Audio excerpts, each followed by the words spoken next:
What's up, YouTube? Rock on. Thanks for watching. This time I'm going to be talking about movies again. I'll get back to music soon. Uh, as you know, I'm a Laserdisc guy mostly, but I have a ton of DVDs because that's what was popular growing up. I still buy them occasionally, but I'm going to talk about my VHS collection. I don't have a lot because I've been focusing on Laserdisc, but I'll buy them when I see them. And much like Laserdiscs, the horror movies can be expensive, of course. Especially since everything was released on VHS back in the day, from porn to workout videos to the most obscure horror films. It's the best format to finding anything because everything was released on it. So the rare movies are the ones that are worth a lot, and of course the cult classics. Hell, Chopping Mall, the Laserdisc is really fucking expensive, but even the VHS is like $200.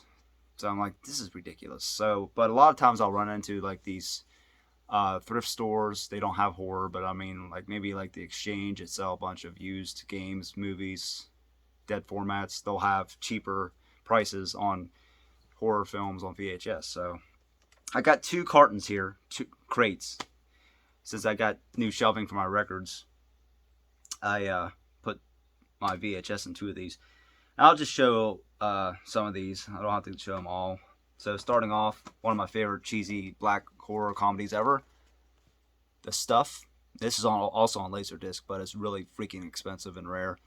Only released in, I think, Hong Kong or maybe Japan. I think it might be Japan. It's somewhere over there. I'm not sure, but I don't have it yet. Is it eating you? Or are you eating it, or is it eating you? They used a bunch of Haagen-Dazs ice cream for this, and they replicated the scene in a dark comedy way, like of the Nightmare on Elm Street, where at the beginning where he takes her up in the ceiling and kills her in her dream. They do that with ice cream in this film. It's one of my favorites. Next up, I haven't opened this yet. Parasite, about a parasite with, like this fish-like creature with big teeth. From the early 80s. It's actually Demi Moore's first movie.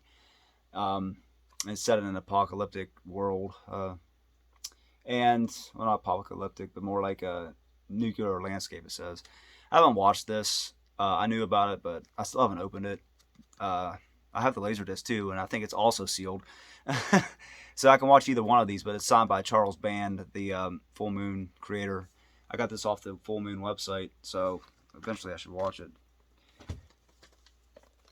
Critters 3, I got this at the flea market for like $1. Couldn't beat it for $1. The Laserdisc is probably $100. I got this signed by Eric Roberts himself, Best of the Best 2. You can see that right there. I love the first 2 Best of the Best movies. I got this signed at a convention too by Alex Vincent and Christina Lee's my favorite Child's Play movie, Child's Play 2. This is the rarest one I have, probably. This is a screener. It was sealed, but I got him to open it. It was Corey Feldman when I met him a couple years ago. And this was sealed, and he wanted me to leave it on, sealed and just sign the plastic. But, I mean, I don't like doing that because, it could tear real easily. And so I'm like, no, just open it and sign it. So there he signed it. Voodoo. It's like a movie nobody knows about from like the mid-90s, early to mid-90s. And about this cult on the college campus. It has the Eraserhead guy. His last movie, I forget his name, the guy that played Eraserhead. Has a decent cast. Corey Feldman, the teacher. What's her name? Maybe it's on here. Sarah Douglas. This was just announced a couple days ago. It's finally getting the 4K and Blu-ray, I think. Terrible movie. Lover's Lane, forgotten slasher film from 1999. Anna Faris's first film, and her kill scene is about the only good scene in the film, and it features a hook, a la a callback to The Mutilator in a way, but it's a pretty bad movie. The classic, got this at a flea market for 50 cents. Zombie, George Romero, or not George Romero, but Fulci, I think, Lucio Fulci, I think it directed Zombie, and Forever. But yeah, the eye scene where she gets her eye impaled on the door. Fucking classic. It's been forever since I watched this. I need to watch it. It's also on Laserdisc, and I don't have the Laserdisc. But yeah, I believe it is Fulci. I have to look it up. Pretty sure. Let's see, what else is there? Hellraiser 2. Hellraiser. What else? The one I just showed in my recent Laserdisc video, The Brain. Also got the VHS. Let's see. Not too many. Here's another prized possession I have. Japanese signed copy of Killer Clowns from Outer Space, signed by 2 of the Killer Clowns, Suzanne Snyder and Grant Kramer. I wanted to get the Laserdisc, but I couldn't get it because it's hard to find. And it's like $400 or $500, so this will do. Still one of my favorites. This was a reunion I got when I met Corey Feldman, Ke Huy Quan, Sean Astin, Kerry Green, Robert Davey, and Joe Pantoliano all signed this. I didn't get the Laserdisc. I ordered it, but it didn't come in time, so I just got that because I already had it fully autographed. Goonies. This is another unique one. The 2018 Halloween, signed by Nick Castle himself. It's a bootleg version of that movie. You can tell it's like bootleg. But I watched it. It's pretty good quality, so it was pretty cool he signed it because some people don't want to sign bootleg stuff. So I just watched this the other day. White Tiger, Gary Daniels, Cary Tagawa. Cary Tagawa is one of my favorite actors. He plays the perfect asshole in like every movie. Mortal Kombat, Showdown Little Tokyo, you name it. Kickboxer 2. Also has the woman from Rambo 2 and Double Dragon, Julia Nicholson. Here's a cool one. Hospital Massacre, aka X-Ray. One of my guilty pleasures. It's so cheesy, but you know, psycho doctor stalks the former Playboy model in a hospital. Here's one of my least favorite franchises ever, but I got it on VHS. I saw it, I had to pick it up. Scarecrow Slayer. I first saw Scarecrow to rent. I think it was on VHS in late 90s, maybe 2000. Somewhere around there, and I saw this looks cool, and I rented it, and it fucking sucked. It was terrible. This was terrible. I think there's 3 or 4 of them. It's cool because it's a yellow cassette VHS, and Tony Todd is also in this. It's probably his least proud moment. Scarecrow Slayer.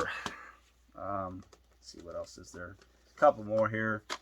And of course the classic Halloween. There's a bunch of these. There's a rare, I think, misprint VHS. I don't know as much about VHS as I do Laserdisc, but there's a rare misprint, or maybe it's on a label. Something on. People that know VHS will know what it is, but it's rare, really rare, and very fucking expensive. I've seen it go for like hundreds and thousands of dollars on eBay. So, my favorite horror film ever. And apparently, this is a former Blockbuster one. See, Blockbuster. Pretty cool. And that's all. Oh, here's one more. I think I'll show 2 more. One of my favorite, being a Pens fan. And I miss the Igloo. Sudden Death, since I don't live too far from Pittsburgh, and Van Damme was one of my action heroes growing up, so thought I'd show it off. I also have the Laserdisc of it. It's a Japanese. And here's the last one I'll show. This is not a great film, but it's a pretty cool, unique VHS. Swim fan, obsessed stalker girl. Has James LaBello in it from Detroit Rock City, if I remember correctly. I don't know who else is in it. Dan Hedaya from Clueless, but also it's really cool because it's blue. You don't see. I like colored VHS for some reason because you don't see them too much. It's always black. Anyway, that's all I have in this crate, so I'll make a second part. I just want to make a quick video because I like talking about movies, and especially music. That's my first love, and movies probably second. When traveling, Retro Wanderluster, I was going to make videos on travel, but I created this during the pandemic, and I'm still broke. And I did take a trip to Sweden and Finland, like I said, but I was with a group, so I wasn't going to take videos when I'm with a group. So eventually I like to do like travel videos, but I'm not walking down some fucking foreign country and hold my phone up and say, oh, look at this shit, blah, blah, blah. That's too much attention and draws negative attention to yourself. But what I would do would probably make YouTube shorts for a minute or two and just show you where I'm at and stuff like that if I ever get money saved up again and travel. And I wanted to show off my shirt. I showed this before, Maniac, on one of my videos previously. So that's all I got for tonight. I'll make a second video soon, maybe even tomorrow. I just don't want to make another one tonight. So I appreciate you all. Please subscribe if you like horror, hair metal, power metal, thrash metal, classic rock, whatever. Or you just like hearing about, random shit and about old movies and music. So I'll leave a video in a description like I always do of a previous video. And as always, hope you have a great week, day, month, year. Keep on rocking. I'll see you soon. Peace.